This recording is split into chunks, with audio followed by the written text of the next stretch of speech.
first video of how to make kombucha day by day, and now if you have done that, you're probably like, now that I've made it, what do I do with it? Well, we're going to show you how to bottle it up. First thing you're going to need is bottles. Now these are my favorite because they are small enough to where you can carbonate them and they're not going to, or they shouldn't, explode on you, and I haven't had any mishaps with these. But they are airtight, so they are going to hold the air in there for carbonation. These are also pretty good. They're not my favorite, although they are a great option because if you're already drinking kombucha, these are free. Free is always good.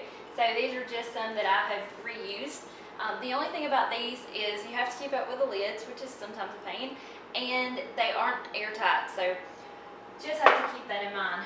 One other option is the big one that is similar to these small ones, but I don't really recommend these just because I have know of people who the top has or they've exploded on them.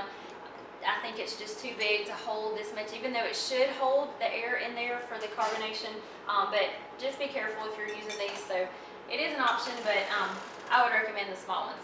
So this is the fun part. You've made the kombucha, and so what we're going to do now is we're going to take it from here and fill it up, these small things, and have a whole bunch of different flavors, combinations, and have fun and get creative. Now, I have this great thing. The first time I made kombucha, I took this big jar and I used a,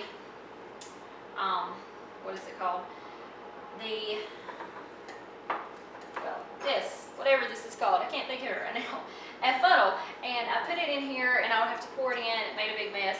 It worked, but it wasn't the easiest thing. So I got smart and I got a siphon. Now I've just used a pot here to lift my kombucha up, so it is a little bit higher, so you don't need anything fancy. Just turn the pot upside down, and we're just going to pump this a few times and let it do its job and fill it up. See, get it going there. Much neater, not as much mess. So what we're going to do is we're going to fill this up till almost too much there. Talking, not paying attention. So we're going to fill it up to about that height. It's actually pretty good because I am going to add some flavors to this, some fruit and some fruit juice. Now if you don't want to flavor it, that is perfectly fine, and you want to fill it all the way up to the neck of these, but since we are going to flavor it, we're going to leave some space there.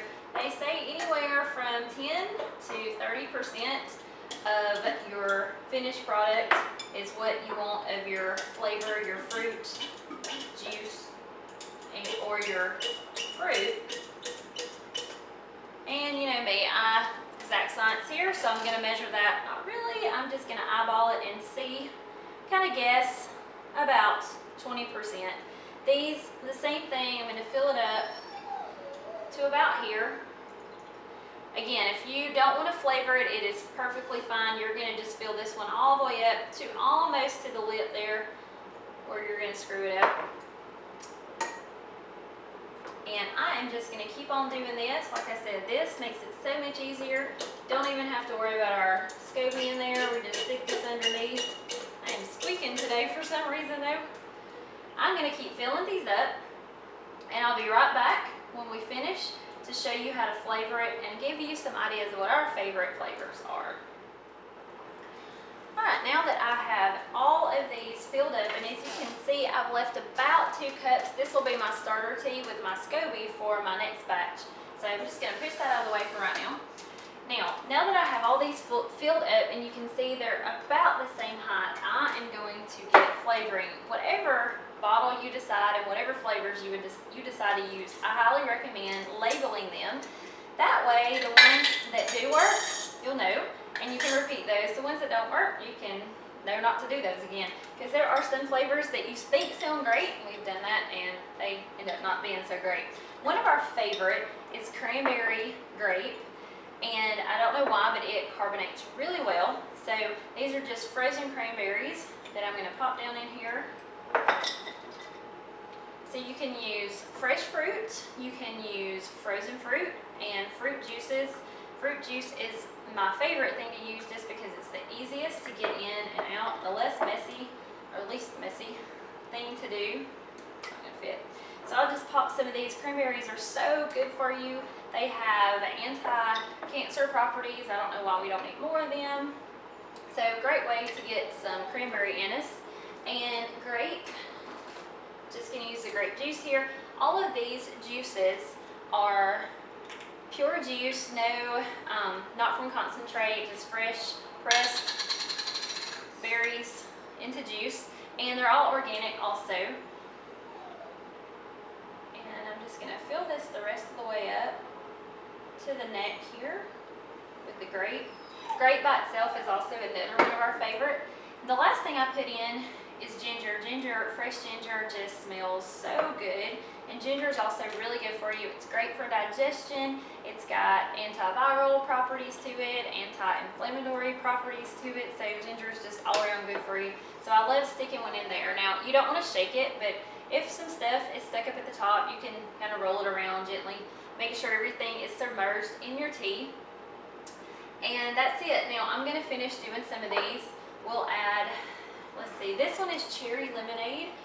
So we have cherry juice that we'll add to it, and lemon juice. My kids love the sour taste of lemon. So we've done lemon by itself. We've done raspberry lemonade.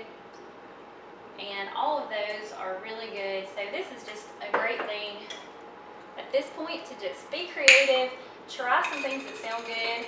If you've already been drinking some, read what's on the label and you might be surprised what was in there. And try those same combinations to see if you can get it to work for you. So I'm gonna do these. Stick a ginger in this one again. I don't really do, some people just like ginger by itself in there. And some people just like the tea, which is fine too. Now at this point, if you want it carbonated, and this is kind of to your own taste or liking, I love the carbonation. My husband doesn't really like it as much as I do, so we just kind of have to find what works for each of us. But that's what the great part about making it yourself. So from this point, after I get them all bottled up and sealed, I'm going to set them back on the counter just like I would if I was making it, but I'm only going to leave it out for a few days. Now, 2 to 3 days is what works great for us, and so that's what we do. But I would start at 2 or 3 days and taste it and see. The longer you leave it out, the more carbonated it's going to get, and also the more air that's going to build up in there and the more pressure, so you have to remember that. So just be careful when you're opening them and popping them open. Of course, these, like I said, are not going to hold the carbonation quite as well, so they're still, even after a couple of days, they're going to be carbonated, it's just not going to be as much. So leave them out for a couple of days and try one and see if that's carbonated enough. If it is, then go ahead and put them all in the refrigerator. That's going to slow that carbonation down and stop all that fermentation from happening, and so it's going to keep it at that same carbonated place, whatever the word would be, and you can drink it that way. You can even drink it warm. I just prefer it cold. But if you don't flavor it, you can still carbonate it too. Again, you'll just fill it up higher and then stick them out on the counter for 2 to 3 days. Again, taste and see, and then once you get it to where you like it, then you can put it in the fridge and start drinking it. After I fill all these up, I'll just leave all these out for us to carbonate.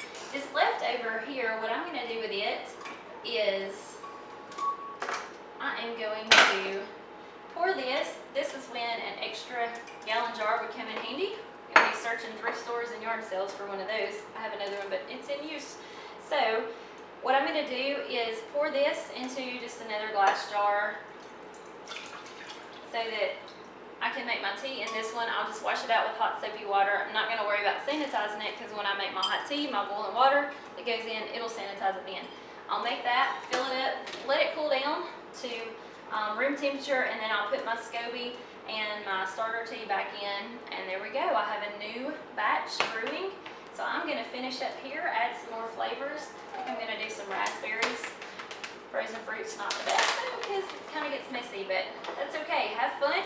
See what you can come up with. I'll list on the bottom here some of our flavors, and then you can come back and tell me what you liked and what your flavors are so that we can try those too. So have fun.